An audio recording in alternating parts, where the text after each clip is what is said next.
Good afternoon and welcome. My name is Katie Griffiths. I work here at the IO and I'm delighted to host the final webinar of our colleagues' NCOR series of webinars looking at a number of different topics. I'm delighted to have with us today Professor Dawn Carnes, who's Director of NCOR, Dr. Carol Fawkes, and on the telephone as well, there's also Austin Plunkett, who's also a researcher at NCOR. For those of you that have been on these webinars before, you'll know that we absolutely will have some time for questions at the end of the presentations. For those of you that are new, you should find a question or chat function in which you will be able to type any questions, and we will store those all towards the end of the presentation. So we are just getting a few more delegates online, but while we wait, I will pass over to Dawn. Thank you very much. Thanks, Katie, and welcome everyone. Thanks for logging in. As Katie said, this is the fourth of a series of presentations done by the National Council for Osteopathic Research over the last 4 months. So just to remind you that the National Council for Osteopathic Research was set up by osteopaths for osteopaths, and we were set up to promote research in osteopathy, but also to represent the osteopathic profession in the wider healthcare community. So do feel free to log on to our website, use all the resources that we have on the website, but also there's a little donate button on the website as well. So if you feel like you are inclined in the future to feel like you want to support the work of NCOR and research such as the research I'm going to present today, then please feel free to donate. That's a little plug out the way. But today what we're going to do is we're going to talk about the effectiveness of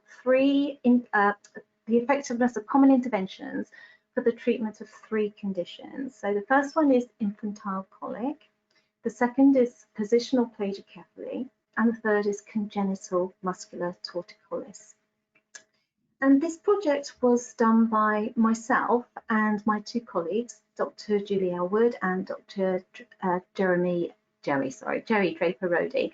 And the study was funded by the Australian Paediatric Chiropractic Association and NCOR and UCO. So they sponsored the study as well.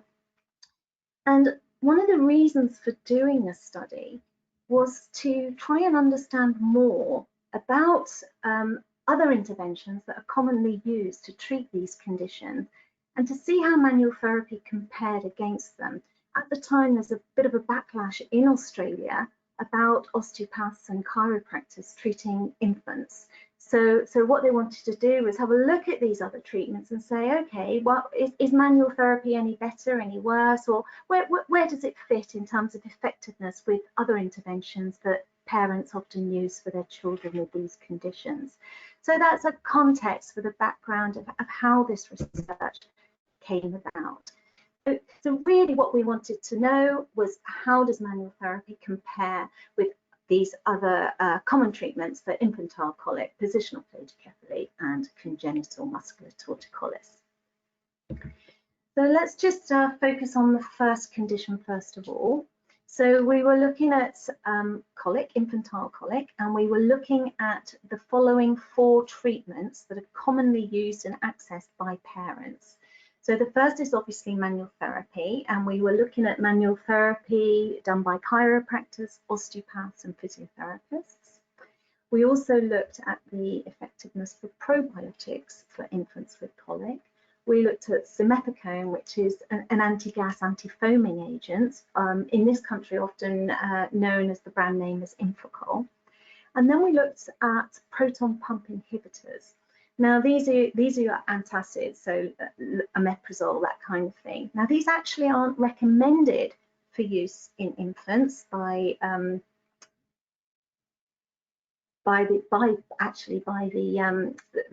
makers of these things, really, because there's not a lot of research done on it. But we know that proton pump inhibitors are being increasingly prescribed to infants with colic, either to diagnose gastroesophageal reflux disease or to treat some of the symptoms of infantile colic. So those are the four treatments that we were looking at. And our outcomes of interest were to see how they impacted on infant crying time, infant fussing or distress, to see if they had any effects on feeding and ease of feeding. We also thought we would have a look at parental bonding and confidence, and then we thought we'd look at adverse events associated with these treatments. Now, for congenital muscular torticollis, we looked obviously at manual therapy. We looked at repositioning, and repositioning, this includes things like tummy time. So this is when you put your baby on the tummy to perhaps encourage movement of the head to the left and right. So there's a positional preference that the baby is heading into all the time. And then the other treatment of interest was stretching. The outcomes that we were particularly interested in for this condition was feeding, ease of feeding and latching, range of movement, cervical movement, and again, adverse events.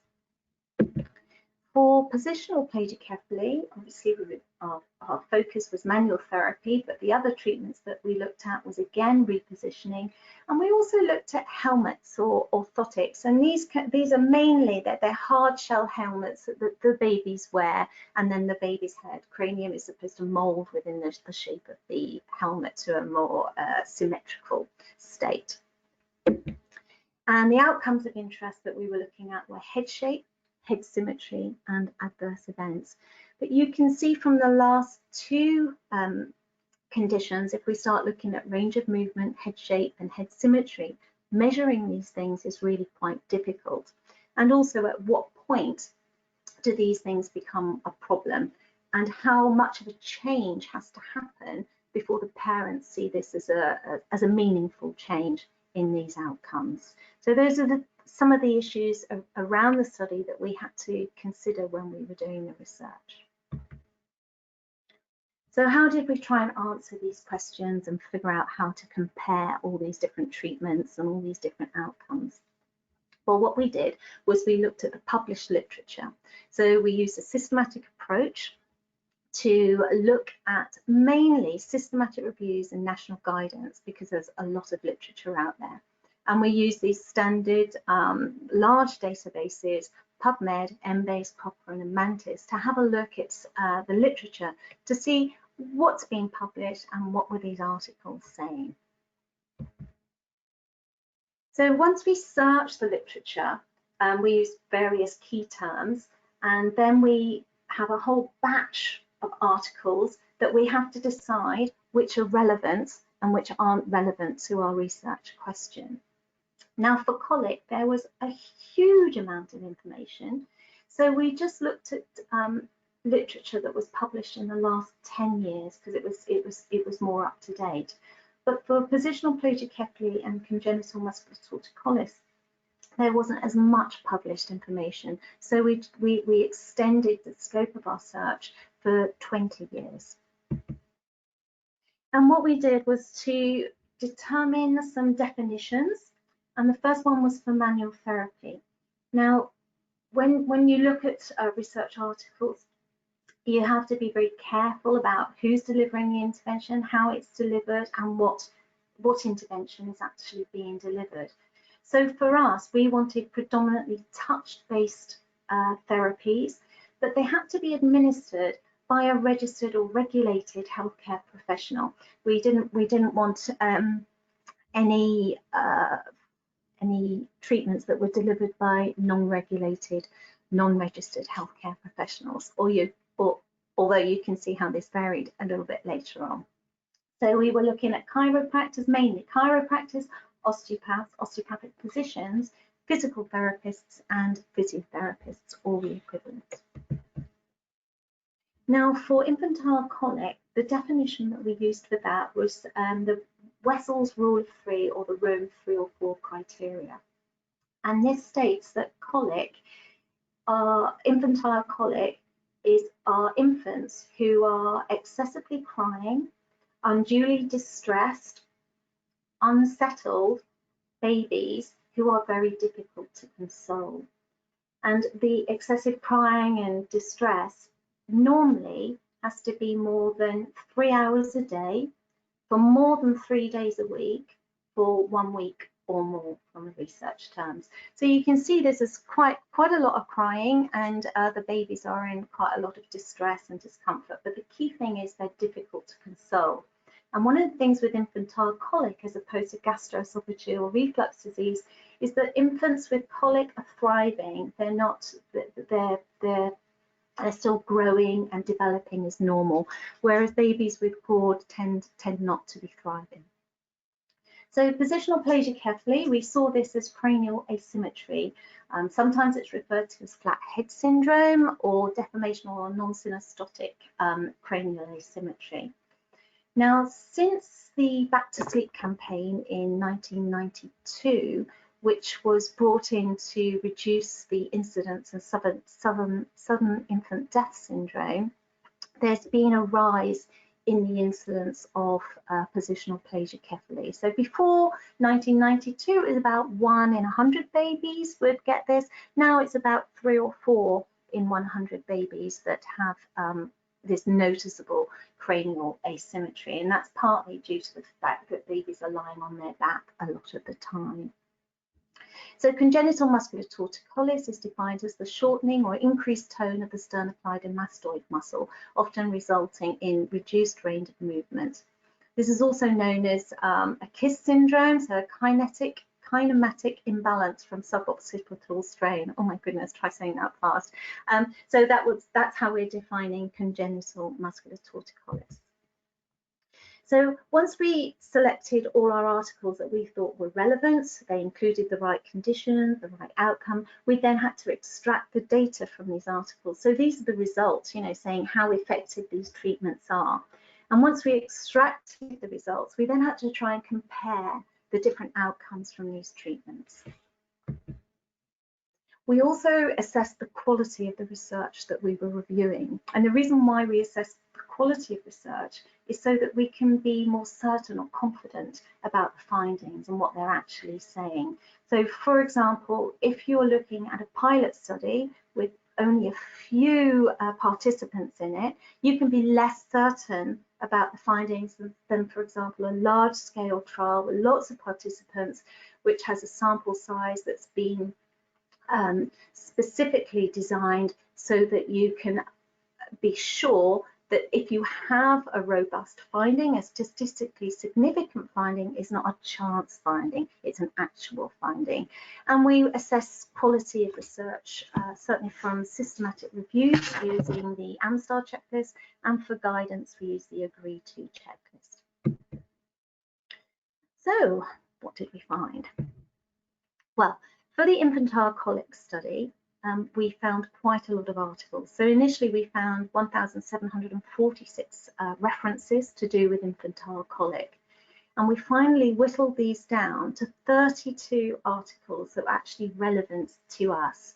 There were 11 on manual therapy, 12 for probiotics, 4 for simethicone studies, 4 were mixed interventions, comparing different types of interventions with each other. And we found 1 study that was an actual review of proton pump inhibitors. For congenital muscular torticollis and positional plagiocephaly, you can see we found less articles, but we still ended up with 14 relevant articles that we were able to use. There were 10 on positional plagiocephaly and 4 on congenital muscular torticollis. So you can see here we had 6 for manual therapy, 3 for helmet therapy, 1 for repositioning, and 4 that compared directly helmet therapy against repositioning. We also found some guidelines. Now, I thought we would find a lot more guidance than we did, but we were quite strict on our criteria for guidance. It had to be national guidance, and it had to be guidance that followed quite stringent criteria. So they were looking at systematic reviews, there was an expert panel, they were looking at to get a consensus from these expert panels, and they had to be done at a national level as opposed to a practice or hospital level guidance which is more specific perhaps to the context in which the clinicians work in that particular setting. So we found three guidelines for infantile colic, one for positional plagiocephaly and one for congenital muscular torticollis. So what I'm going to do first of all is present you a summary of the results that we found. So for infantile colic, we found moderate to strong evidence to support the use of probiotics in breastfed infants, and they reduced crying time. We then found low to moderate quality evidence to support non-manipulative manual therapy, again for reduced crying time. Both manual therapy and probiotics were thought to be very low risk of adverse event therapies. But then we found mixed unfavourable evidence for the use of simethicone and proton pump inhibitors. And this is partly because they were associated with adverse events. So let's have a look at the data in more detail. Now, this particular table shows you the actual reductions in crying time that were seen with these 4 types of treatment. Now, for manual therapy versus non-manual therapy or a placebo or a sham, we can see that the effect on crying time was a reduction of 33 to 76 minutes per day. So the direction of effect was favourable, but it was low to moderate quality evidence. So we have a level of uncertainty about this finding. But when we looked at the trials for probiotics, and this was mainly in breastfed infants, we saw that there was 22 to 65 minutes of reduced crying time. Again, the direction of effect is favourable, and we can be quite certain about these findings. So the quality of evidence was very good. There were a large number of trials all saying the same thing, giving roughly the same direction, well, not roughly the same direction effect, the same direction of effect with roughly the same time frame around the reduced crying time. When we looked at simethicone, we saw that there was also a reduction in the number of crying minutes per hour, but actually compared to the comparison groups, there wasn't a statistical significance between them.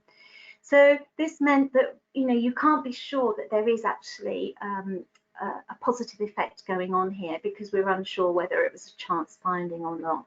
And the quality of the evidence was low to moderate, so therefore we can't be too sure about these findings. And again, proton pump inhibitors, they also reduce crying time by about 15.7 minutes per day. But again, the unfavourable effect was because they were associated with adverse events. And also the level of certainty was not determinable because we didn't have enough information to be able to comment on that. So that's where we are with the effect on crying time.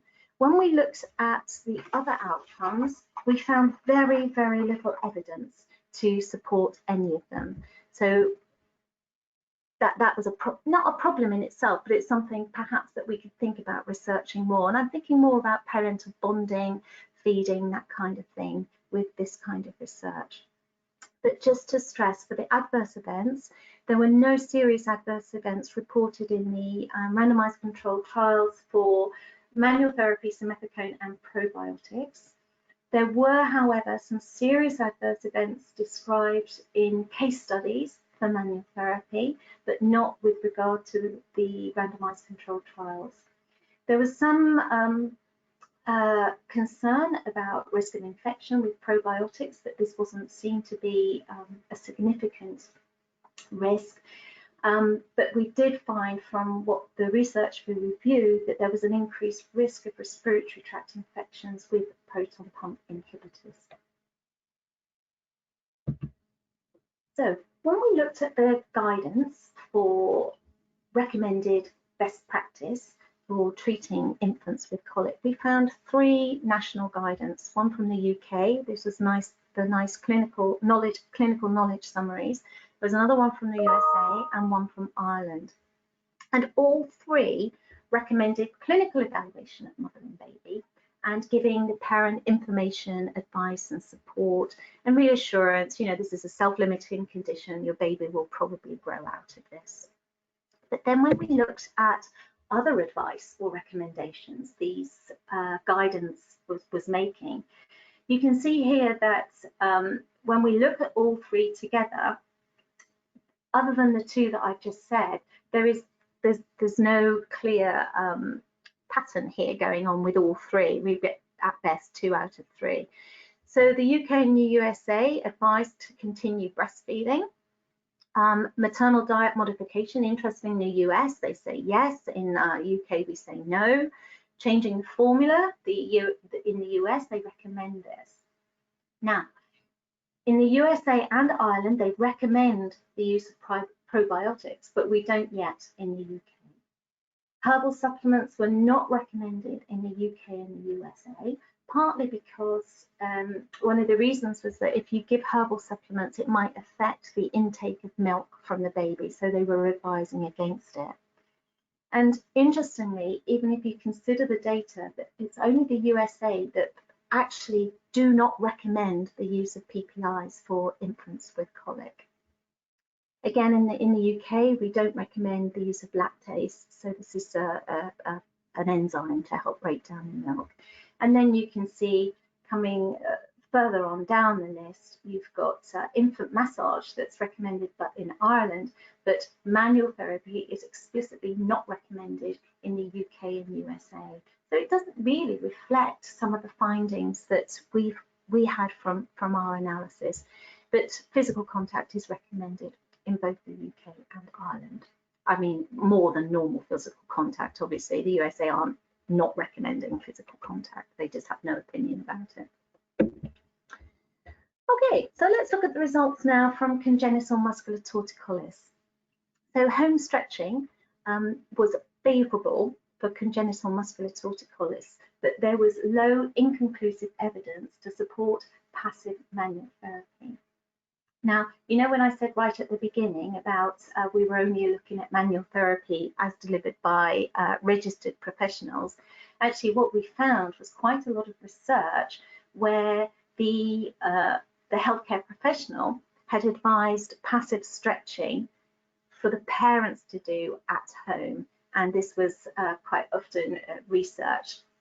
So you can see here from this table what we did find, that in terms of range of movement, there was between group difference between those doing home stretching and tummy time, so street positioning, and those that didn't. And it's a favourable effect, and we can be reasonably certain, so we have moderate level evidence to show that stretching and tummy time as a joint intervention was favourable for the babies in terms of range of movement.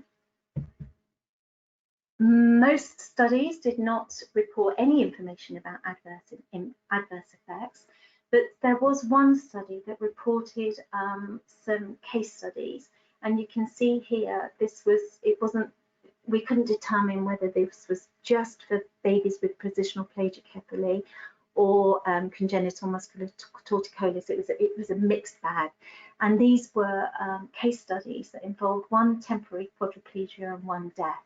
And this was cervical manipulation that was done on these infants.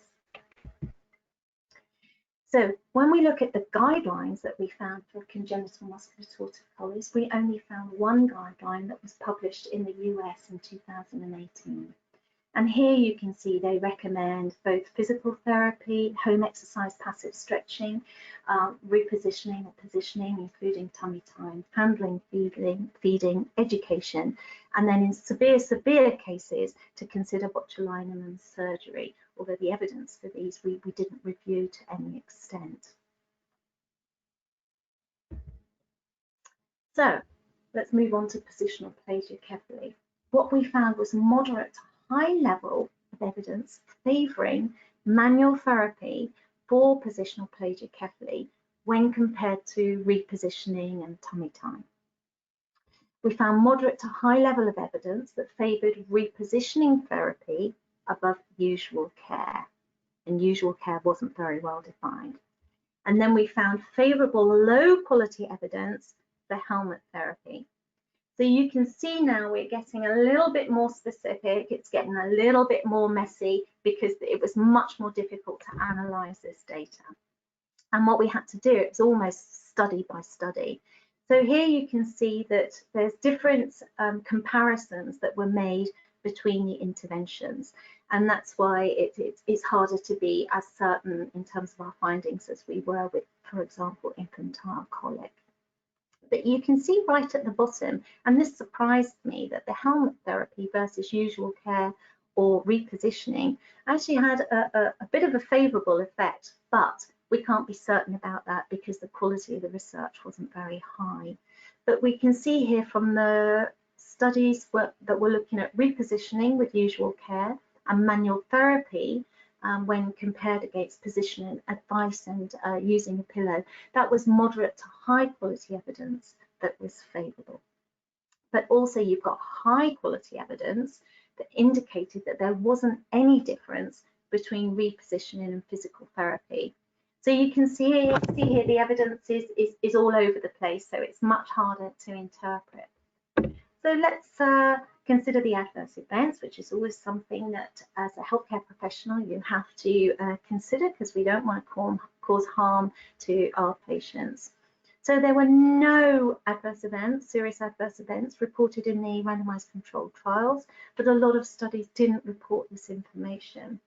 There were some very minor adverse events reported with the wearing of helmets on babies, and as you would expect, sort of like some skin irritation, some overheating, and excessive perspiration in the babies. And again, the same study, we weren't sure whether it was positional plagiocephaly or congenital muscular torticollis. You had this one temporary quadriplegia and death from cervical manipulation.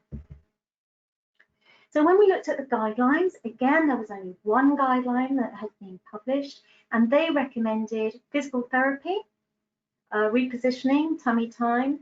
They do recommend helmet therapy. They recommended a repositioning pillow and education and reassurance to the parent that the cranium would probably resolve in its shape over time. So I've alluded to a few of the difficulties in interpreting the data. So quite often we found when we were reading the articles that the definitions of manual therapy weren't very clear, and it wasn't very clear what manual therapy was actually administered to the infants. And also, even though we look at the outcome crying time for infants with colic, this is a proxy indicator of improvement. Obviously, we don't know what's happening in the gut, but we assume that if the baby is crying less, its colic is improving. There's also a big question of the reliability, not only of measuring crying time, which is normally done by parents, and they log the crying time per day. There's some research that shows actually it's fairly reliable within sort of like 10-15 minutes per 24 hours. But also when you think about measuring head shape and cervical range of movement in infants, these are actually quite difficult. I mean, head shape can be done by using sort of sometimes lasers or photography and looking at angles on the head, but it's actually very, very difficult to get good measurements, especially when you consider that overall change in head shape might be very, very small. So also, while we're considering if we are measuring some change, what change is meaningful? So for example, with the reduction in crying time with manual therapy, we can say, well, you know, it's just over an hour, but is this a meaningful change in terms of outcomes for a parent? Will it make a difference to not only the parent's life, but also the child's life? And also, if you're looking at a significant change in head shape, that might be statistically significant, but it might be unobservable maybe to the parent's vision. So then we have to consider, okay, well, if the baby's head is roughly the same shape, but it hasn't changed that much, is it a meaningful change? And the same with cervical range of movement. And this is why perhaps feeding or latching might be more parent orientated, although again, it's how you measure that. So also the confidence in the certainty of our findings was mostly low, except for the probiotics, really. So what are our conclusions? Well, for colic, I think we can say that we have the strongest evidence for the treatment of colic was from probiotics, particularly the strain Lactobacillus reuteri DSM 17938. For those of you who know about this stuff, that's probably meaningful. But most of the research was done in breastfed infants alone, so we don't know much about bottle-fed infants. And we know that this form of treatment is a relatively low-risk form of treatment. We also had weaker but favourable evidence for non-manipulative manual therapy for colic, as indicated by a reduction in crying time. And we also know that this is a very low-risk therapy in terms of harm or adverse events. In terms of the PPIs, the evidence to support the use of PPI was for colic, it just wasn't there. And certainly from the adverse events that we reviewed, it wasn't recommended. And one of the problems for investigating PPIs is because it's not recommended for the use of infantile colic, you have this huge ethical problem with doing research on something that isn't actually recommended for infants or hasn't been tested on infants. So, but it is being used increasingly certainly in Australia and also in the UK. So this is a little bit of a contentious area. And what we did find was that the guidance we reviewed didn't really reflect the evidence. And this could be that perhaps the timing of the publication of the guidance hasn't been in line with the timing of the reviews of evidence, especially for manual therapy. So our conclusions for positional plagiocephaly and congenital muscular torticollis. Well, I think we can be reasonably confident to say that repositioning and tummy time and stretching for infants, they're low-risk therapies and they are potentially helpful and they're inexpensive interventions for parents to consider. And it also helps parents to feel like they're doing something for their babies. We also know that advice and parental support can be given by any healthcare professional. It doesn't have to be siloed into, for example, only physical therapists can give this parental advice and support. We know that if you're suitably trained and knowledgeable, you can support and advise parents with their babies with positional plagiocephaly or congenital muscular torticollis. So, overall, we certainly know that we need to understand more about parent expectations of treatments. I personally think it's important to preserve patient choice on management strategies for their baby. When you consider all the evidence together about effectiveness and safety, it's a difficult balance, and parents have to be informed about the availability of different treatments, their effect and their harms, and ultimately that's a shared decision that the parent makes with their healthcare practitioner. Certainly in this case, it might be you as osteopaths. And certainly for colic and manual therapy, a lot of the studies that we reviewed were pilot studies or studies that didn't have statistical power.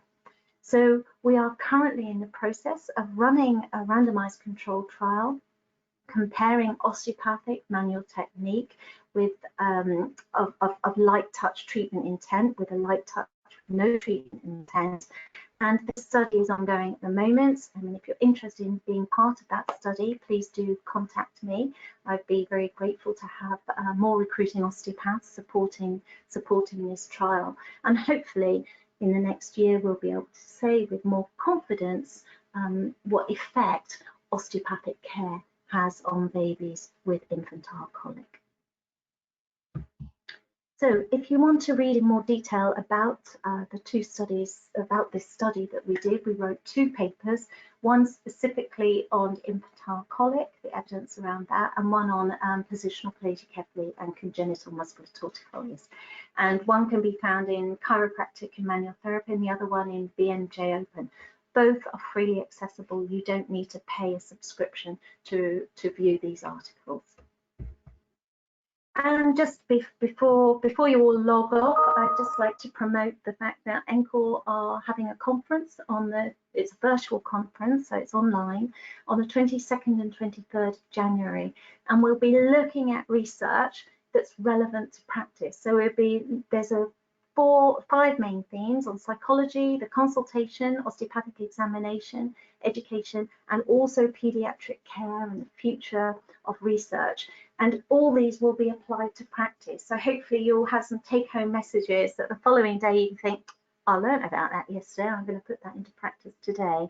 So if you are interested, the conference is being hosted by the University College Osteopathy, and we'd be delighted to see you at that conference. So I'd just like to say thank you for listening to me, and it's time for questions. Does anybody have any questions? Thank you very much, Dawn. That was excellent, really interesting. We have had some questions coming through during the presentation, so I'm going to sort of just go through, but do continue pushing your questions through as we go on. So there was a question early on which I think you may have addressed further down in the presentation, but I think worthy of point of clarity, Dawn, was around this distinction between non-manipulative manual therapy in your early slides, and if you could clarify that definition or that point. What non-manipulative manual therapies? Yeah, I think it was listed on one of the slides. You mentioned that it was around non-manipulative manual therapy. Yeah, so this is, yeah, obviously this was done on an international basis. So and also it was done between professions, so physiotherapy, osteopathy, and chiropractic. So we were looking at we had to use the definitions in the articles that we reviewed, but the non-manipulative therapies were really the very gentle touch therapies. So these weren't the therapies that have been quite widely seen in social media, for example, of manipulating very young infants, their necks, or articulating robustly the children. So it's gentle therapies is when we say non-manipulative. So very gentle, fluid movement, gentle oscillations, but nothing that involved manipulation. Thank you. Again, just looking, this is from one of the early slides, so I'm not quite sure if I can refer to the context, but there was a question: do you include physios, chiropractors and osteos in the manual therapy group? Well, obviously it depended on the articles, but yes, most had a mix of, there was a mix of manual therapies. You're going to remember there's actually very little research done that just involves osteopaths, and part of the reason why there's a limited amount of research just looking at osteopaths delivering osteopathic care is because there hasn't been a lot of funding to do this type of research on a large scale. So that's why we tend to look at this research of manual therapy, so we can, well, the idea is that we can have a look at the manual therapies to see if there's any shared techniques that are done within those treatments, even though they're done by different professionals. And then we have a broader picture to look at to see what treatment is being delivered. I hope that answers your question. Maria, if that answers your question, hopefully. If not, do put another one. I think it probably does, Dawn. Thank you. We've had a couple of questions around the sort of probiotics, so we're maybe just focusing on a couple of those to see if we can address those.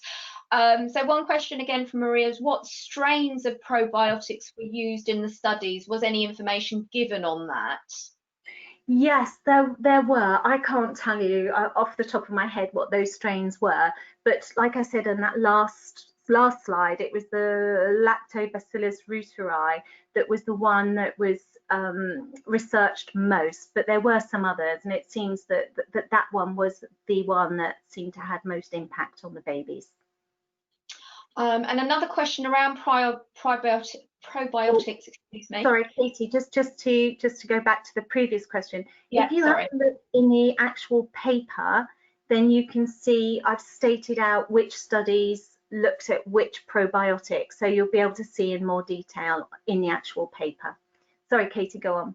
Not at all. Sorry, Dawn, I hadn't quite appreciated you hadn't finished. So again, probiotics question from Beulah was, were probiotics given in breast milk or to the breastfeeding mother? Was that detailed in the studies? The honest answer to that is I don't know. Without going back and looking at these studies again, it's been over a year since I've done them. If you asked me a year ago, I might be able to tell you, but I'm not sure is the honest answer. Again, go back to the original paper, but you would have to go back and look at the references that we used and really have a look at how the interventions were, the protocol for delivering the interventions. And that makes sense. Yeah. In my experience of doing this stuff, it's probably a mix of added to the milk and added to the parents, the mother. And question from Mary, was any research from the EU studied or just English language studies? We only used English language studies in this particular review, as far as I'm aware. Yeah, they were all English. They were all English. They were all published in English. So I didn't look at French or German studies. Okay. Another questions we're getting quite a few through. Do you recall, and I'm caveating that because as you've mentioned it was a while ago, the age of the infants for the colic work, was it consistent in your recollection, obviously taking into considerations that babies may grow out of colic at around 13 weeks? It's a question from Sue.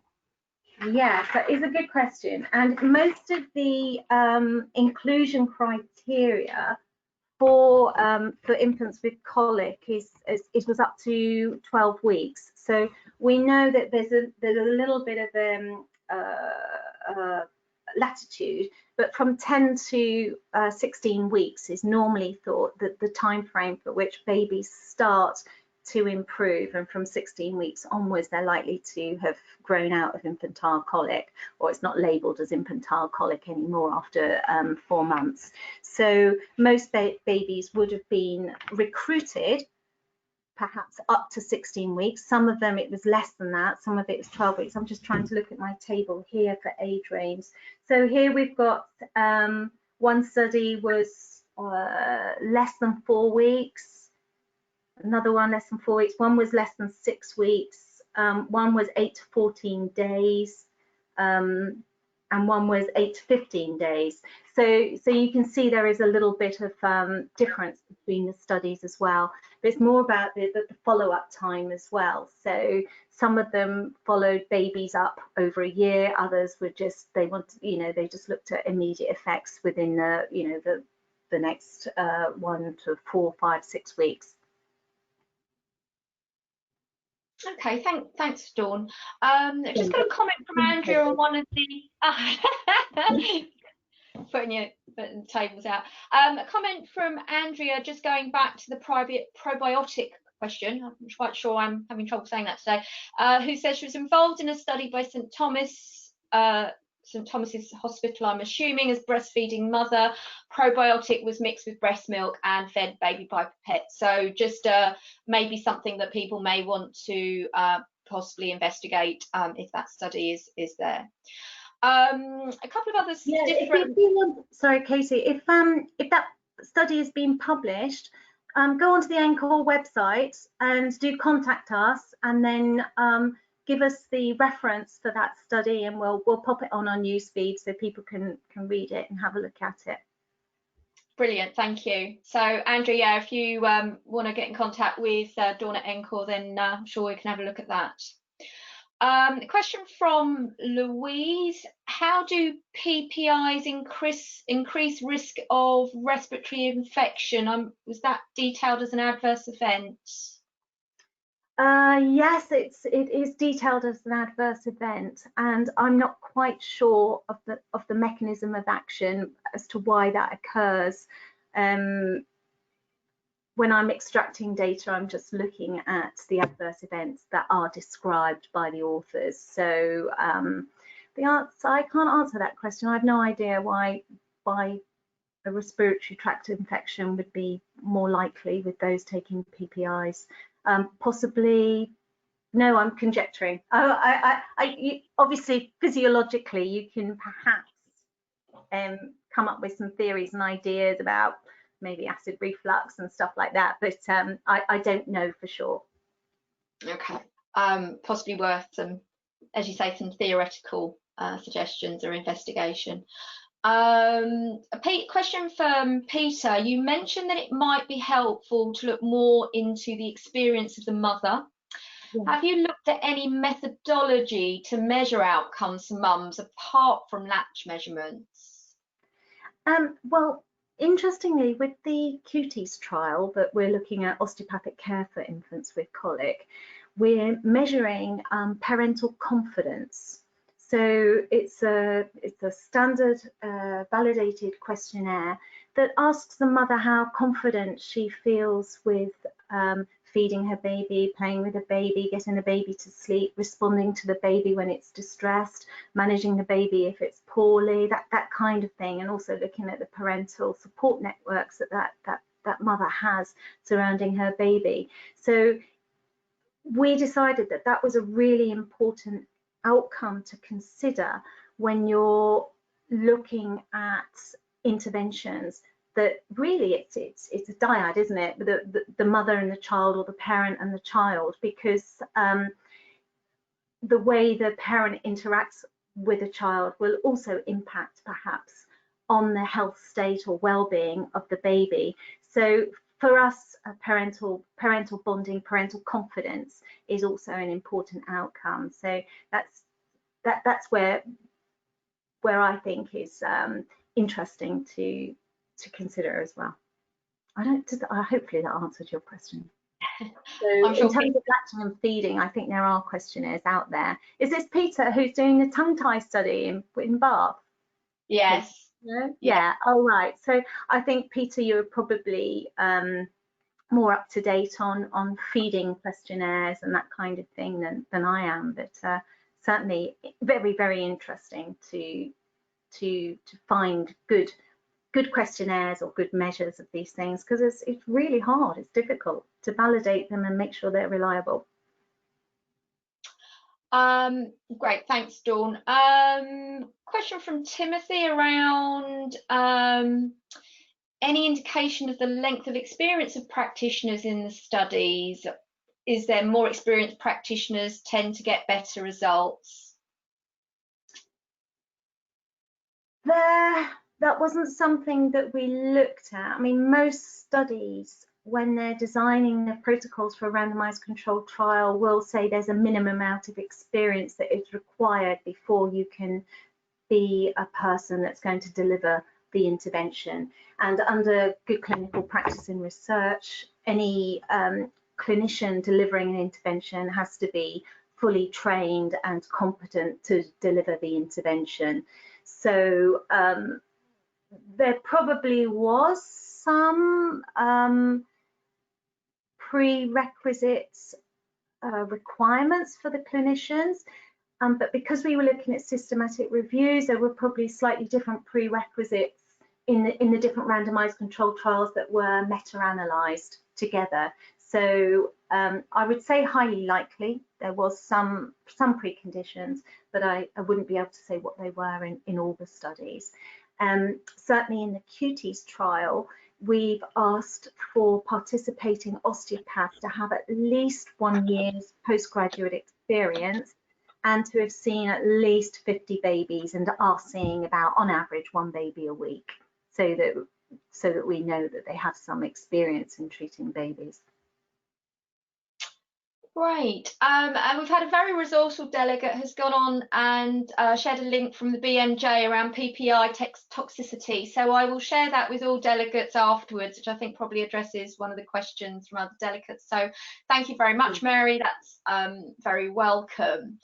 Katie, if on that point, if you do log on to the paper, the infantile colic paper, you'll see in the conclusion, in the discussion part, I do discuss what's going on in Australia and some of the other papers that have been written discussing the use of PPIs and this concept of defensive medicine. I think they used that term. So it's about the lost practitioner in a way. They don't know how to help the parents. So it's like we'll give them something that we think is low risk and it might help, but we're not sure, but we're doing something. So it's that kind of defensive medicine. But of course, you know, this might have ramifications, and there's a big movement at the moment looking at the prescribing of PPIs for infants with colic, because it's not very well researched, but we do know that it can have quite serious adverse events in these babies. But remember, we're talking about infants with colic, not infants with gastroesophageal reflux disease, which is different. There's a pathophysiological mechanism going on, whereas babies with infantile colic, the etiology is not as certain.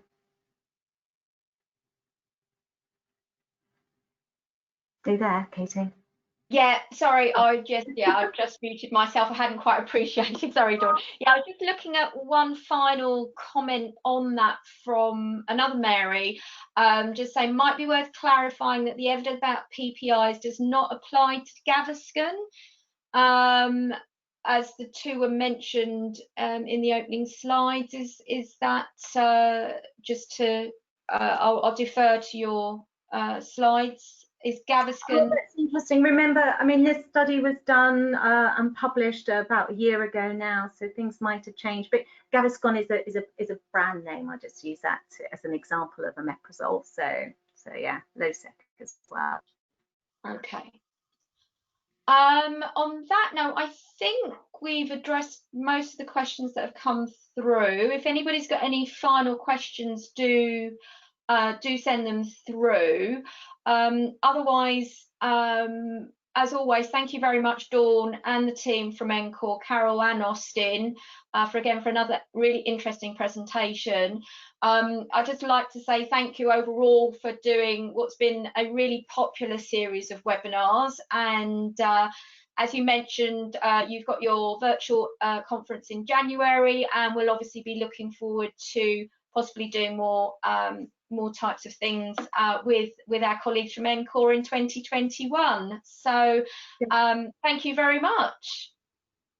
Cheers. Thanks, Katie, and thanks for hosting these webinars. It's been a pleasure to do, and thanks for all engaging in these webinars as well. It's really encouraging, and yeah, it's very good. Thank you very much. Yeah. And thank you everyone sending lots of thanks through. On that note, I'm going to bring this webinar to an end and wish you all a very enjoyable rest of the afternoon and evening. Thanks very much, everyone. Bye. Bye.